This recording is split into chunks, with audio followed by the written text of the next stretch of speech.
Alright guys, you probably hear a lot, and you probably say it yourself, that I got bad knees so I can't squat. I tore my ACL and my lateral meniscus in this knee, and I've also messed this knee up playing intramural football in college, and I've never gotten it fixed since then, okay? So the idea to combat that is strengthen the muscles that's surrounding your knee. If you properly strengthen your muscles that's surrounding your knee, you won't have knee problems, quote unquote, and you'll be able to perform the proper movements. Okay, so if we're focusing on those hips, breaking at the hips, tying in our hamstrings, your adductors and abductors, your quads, following the flow of your knees and your toes, those simple, small movements has a major impact on your squat movement and performance, which directly impacts the quality of the muscle that's being grown, okay? All right, guys, these right here are called stability ball wall squats. Now, the great thing about these stability ball wall squats is that they're great for perfecting your squat technique and also developing the right way to do proper squats.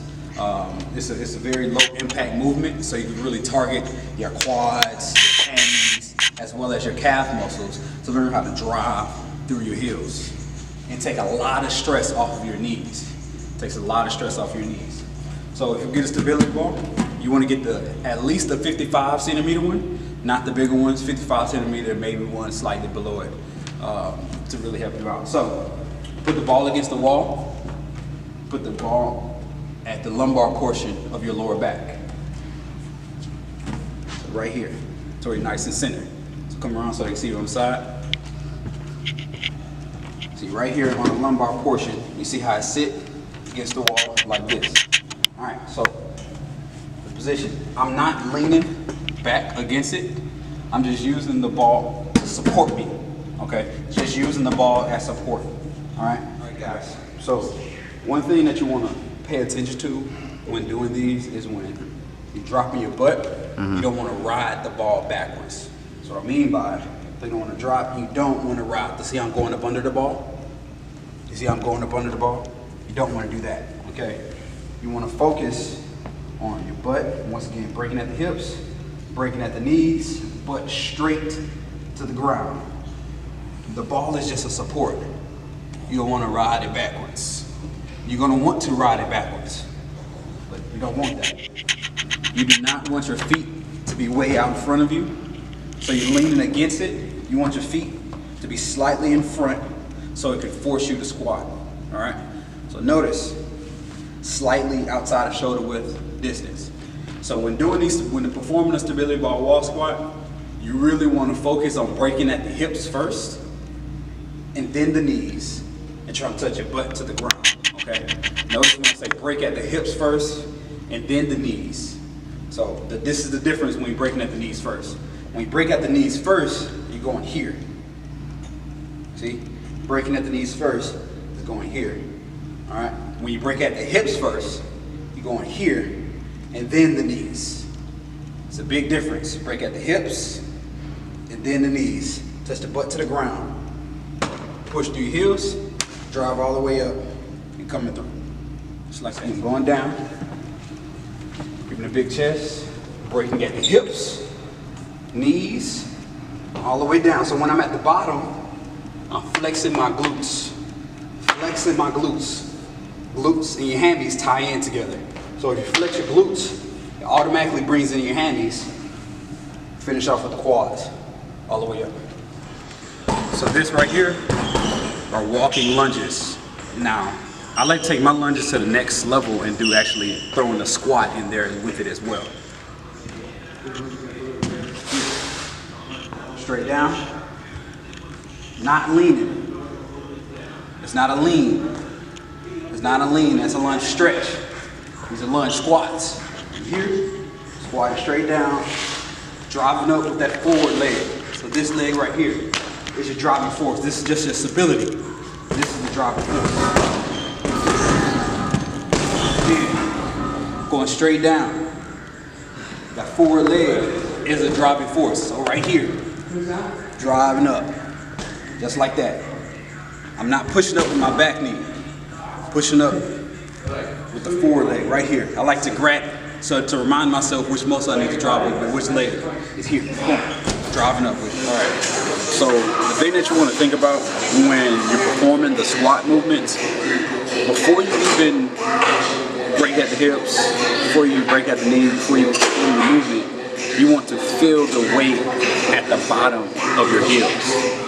Feel the weight at your heels, and then you want to drop it up. Okay. When doing so, it doesn't matter how much weight is on the bar, even with your warm up. I don't care how strong you are, always start your warm-ups with the bar first. You never know what's wrong, you never know what feels that's not right. Always start with the bar first. And if you lift lightweight, like it's heavy, eventually you're going to start lifting heavyweight like it's light. Okay? So it doesn't matter how much weight is on the bar, you should feel the weight and drive it up. You want to be slightly shoulder width apart, and your toes slightly out. Okay, like this. Alright? Not like this. Not like this. Like this. Okay? The reason being is you want to break at your hips first. Okay? You can't break at your hips with your knees going forward. You can't do that with your knees going forward. You want to follow the shaft of your toes. Alright, so break at the hips, knees following your toes, straight down, just like that. So from here, you're able to tie in your glutes, your hamstrings, as well as your quads when you're coming up. Once again, you're breaking at the hips, knees following the path of your toes, coming down, glutes, hammies, quads, and all the way through. Can't do that like this. Okay? If you try to break at your hips with your toes pointing straight forward, it's automatically putting stress on your knees. Okay? Notice, I'm doing everything right, breaking at the hips and at the knees. Notice my knees is above my toes. But breaking at the hips, knees following the track of the toes, and driving up. Breaking at the hips, knees following the track of the toes. Activate your glutes, hammies, drop through your heels, coming up. Notice the difference. All right, guys, what I really want you to notice right here is that I feel the weight on my heels before I even perform the movement. Feel the weight, break at the hips, knees will follow all the way through, get some depth, and driving up through my heels.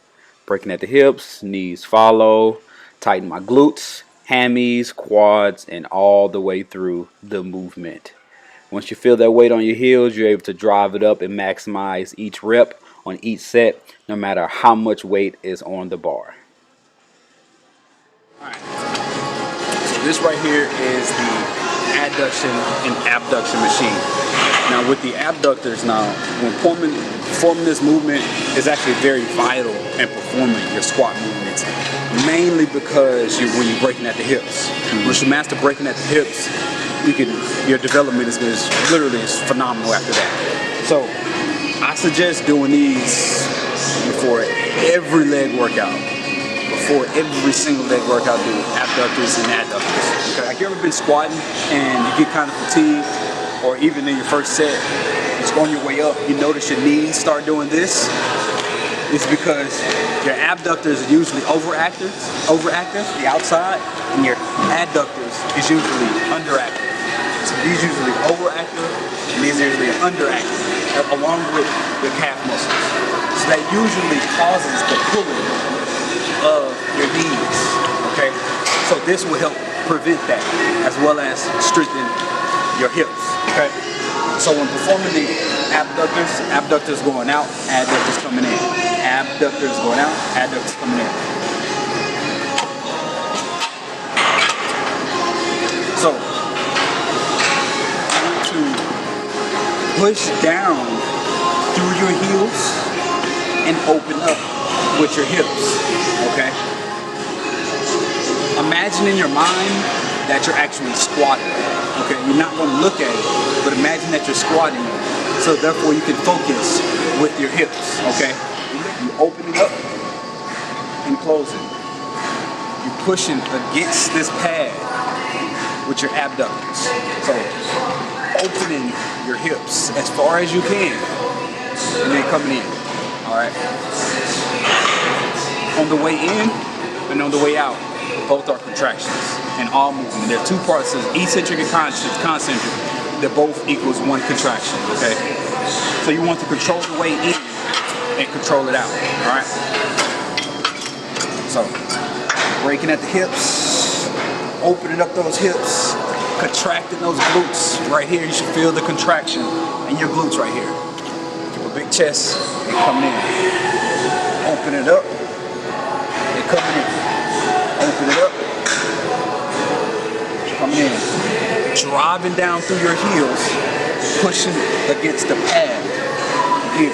So literally, hips, hips, hips, here, hips. Here. Open it up as far as you can. And it's the same exact thing. Pushing through your heels. Using your hips to push the pad in. Okay? Pushing down through my heels. Using my hips to bring the pad in. And squeeze. Everything is right here on the inside. Yeah. Notice, I'm touching my hips to help me feel where I need to open and close. Here, those hips. Boom. Boom. Here. Hips. Here. Hips. Here. And again.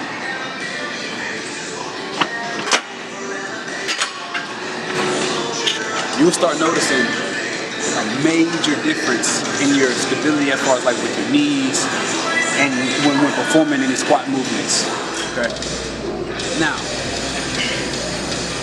just like with all other movements, leg movements are designed to help your squats better. Okay. So in your mind, you should be squatting. Okay. So when I'm sitting on the pad, I want to break at my hips. Okay, you don't want my hips relaxed. I want my hips to be broken. Therefore, I get the whole length of my quads tied into the movement. I got way that's connected to my hips tied into the movement. Okay?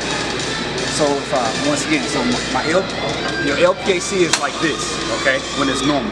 When you break at it, you tilt it forward. Okay? So this is normal. Breaking at the hips, tilting it forward, automatically ties in the top of your quads. Alright? So when you actually perform the movement, you're using your whole muscle from here all the way down. You can feel it from all the way up here, all the way down. Okay? Now, how to tie in multiple parts of your quads in those 4 different muscles instead of just going straight. I want you to imagine, it's a small movement, but it's very major. Imagine a arcing motion with your knees, okay? So I'll start with my knees out, so breaking the hips, start my knees out, and I close them.